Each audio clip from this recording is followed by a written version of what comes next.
Ambe mekalo cliff la bibi juma amnu be kala je mali kono mali ko ko be fulino ko do ko wakati uchugo ya kayo bisimila nga kuna funi okeneka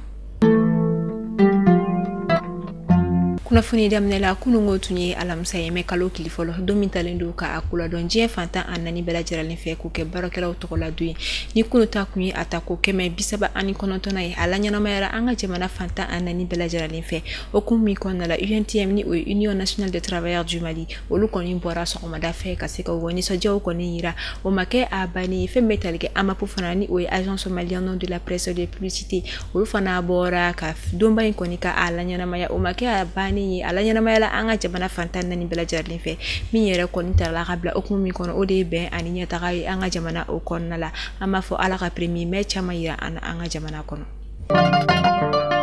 anga jamana nyama general d'armée Assimi Goïta koni kuma doke la ba wakati la ba na mi konal ay ayira ka foko maliente Burkina Faso ni no wa Nigeria ti koni jamana saba dembe mo ko kelinde ni amse ka foko ambe sahinye odiji kuma mini konala ay ayira ka foko ni jamana saba be da kan yikili gele be uka uyu nyeshi femi karo ka fodde kun chamane ma nyogon fe minun na ukoni gala nyinu yekele ka seka ubala jale koni ka fere jonjo ani jabi nyuma koni soro ukonya ula chugo ya mina okama ulu koni yekelenye udaka una wa yekele uka barola wa ore bato ukala nyinu fana yekelenye wa koni ala sonama ko adalimba la ka foko ni be damina siki ula ni ka fonya taka ulu bina sabati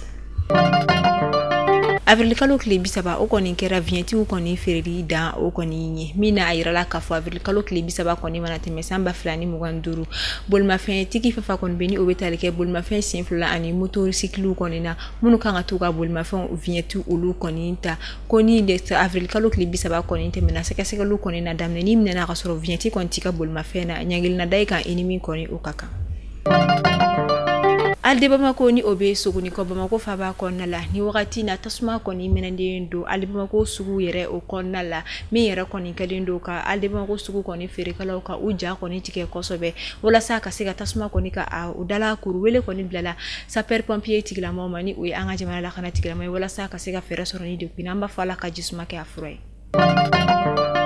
ametanga jamana ko rafa fala Tombouctou marabulo konna la Tombouctou dugumi be no ni abe foma ko Alpha Hutaraba ni o be binta gungu cercle o konna la kasangani avril kalo klimo wa ani kono tonte meni tarata du ayirala ka foko tasma koni ni tajifere magasin do koni o mine mi koni kera sababu ye femi magasin tigere ale din wolon fla plager len kumbe magasin konna la akra sababu kelen koni o bonena ani na tasma yere koni mine yoro ola to woro olu taraka ukunda ni olu ye Tombouctou laptan so bayira konna wala saka seka furokelu koni ke ola nga usele ko fe laptan sula ayira ka fofu la fana be no dimi koni manku olula olu fana fatura tuguni o bayira ka fota jifre yoro tigi yere koni adi saba koni de tora ikaro ka foni mashibaina ama fo alaka hineke ba magatola munu koni jokini do alaka no ya kuye ka akishini nyona mashibauma farikulu nyana jebina kunka for forum international sur le sport ni oye sanwo sa farikulu nyana jo to la forum ba misigi anga jamana o corona la mina anga jamana farikulu nyana je kala bebe ire soro akonna la nyina ta ko kono tona o barobe na nundu ka adam ne me kalo klita ani woro la kata kunche me kalo klita ani shekina abina ke centre international de conférence de Bamako o konna la CICB la nyina ta defa be anga jamana ministre machine farikulu nyana jamani o monsieur Abdul Kassima Fomba aleye mi okumu konna la kasangani bi me kalo cliff la yere o yi formation ba koni da benendo mi mina do forum o okumu o konna la sojo kembe kirini woye ba maliba ale konna la me domina ina fobi tungarage munu sigile me jamana ko ka nubu ka war blakana ko ka sojo we nate jo ajo tugola hamini joro bana aula ka sawbiya ke jawano service nana aula fiali kama jawano service ale konna la ingénieur be géométre fene be no ka kalanke ka diplôme ni ka soro ka klaka abarake jawano service mawdo ingénieur bu fe no munu be u ka terrain papier u ka ulu vérifier munu be étude de sol ke an conception du plan o bela lajɛlen bɛ jamano service ale kɔnɔna la ka wari di k'i ka so jɔ dɔɔni dɔɔni jamano service b'o kɛ i ka so jɔli daminɛ i ma se k'a ban jamano service bɛ a tɔ laban i ye o ni banque saba bɛ partenariat la i bɛ juru ta banque fɛ k'i ka so jɔ dɔɔni dɔɔni jamano service ale fɛ gɛlɛya o banna tungarankew kan ala ni jamano service ale sababuya hami ni jɔrɔ kɔni o banna ka jamano service ale to yen nɔ i mago bɛ kunnafoniya wɛrɛ la nɛgɛjuru sira banba 00223 79 09 48 48 walima 00223 79 09 46 46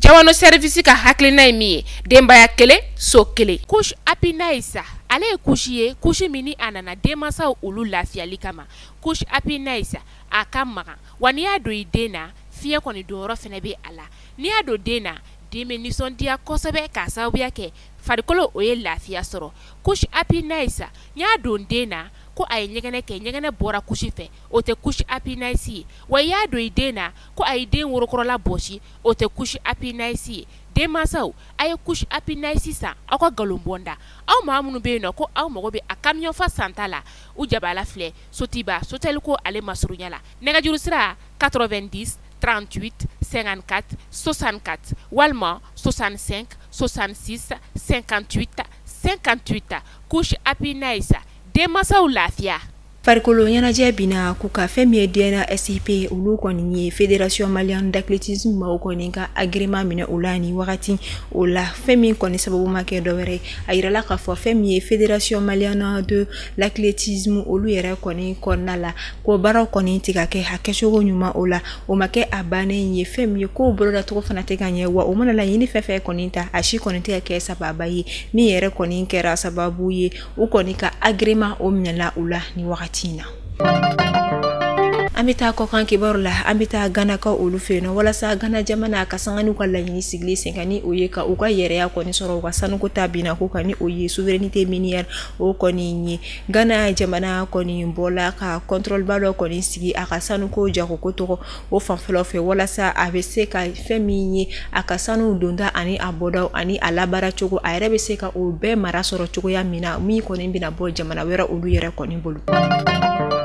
Beta Fransi jamana kɔnɔna la ka sanga ni islamophobie ye min kɔni kala fransikaw fɛ yen ni o ye malien den meni a tɔgɔ Abubakar Sise ni ale kɔni fagala fagatogo cɛjugu la min yɛrɛ kɔni kɛra dusuma kasa ye kosɛbɛ farafiden kelen-kelenna bɛɛ lajɛlen ani ka dɔn ka fɔ silamɛdinɛ tigilama bɛɛ lajɛlen fɛ o de hukumu kɔnɔna la kunungo alamisa mɛkalo tile fɔlɔ fɛn min Fransi jamana kɔnɔna la farafiden ka jɛkuluba min kɔni bɛ Fransi jamana kɔnɔna la n'u ka wulikajɔ bɛnnen don farafidenw kɔni ka akɛ olu la fasali ma u ye rassemblement ba kɔni kɛ walasa ka se ka dusuma kasaya kɔni yira ka sangani ni waliya cɛjugu in kɛli ani ka se ka tasibila kɔni kɛ ka taa Abubakar Sise yɛrɛ kɔni somaw ye min yɛrɛ kɔni kɛnɛ ka jɛkulu yɛrɛ ɲɛmaaba ani a dankan o kumara kosɛbɛ min yɛrɛ la fɛn min ye waliya cɛjugu min bɛ ka kɛ silamɛw kɔni na kɛrɛnkɛrɛnnen la Fransi jamana kɔnɔ ani farafindenw na ka se ka olu dénoncer ka u ka dusuma kasaya o yira.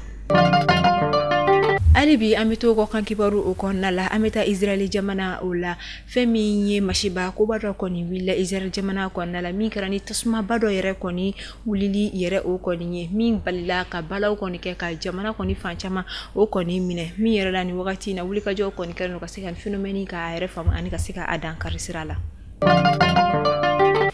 Amunu kun bɛ ka lajɛ ni wagati in na Mali kɔnɔ Mali kɔ kan b'a fɔ aw ni ce a ka lamɛnni ko ɲuman na ni ne bɛ da sigi an ka bi kunnafoniyaw la Ala ka bi juma bato bɛɛ lajɛlen minɛ k'an ka jamana basigi aw kan bɛ a ɲɔgɔnna wɛrɛ.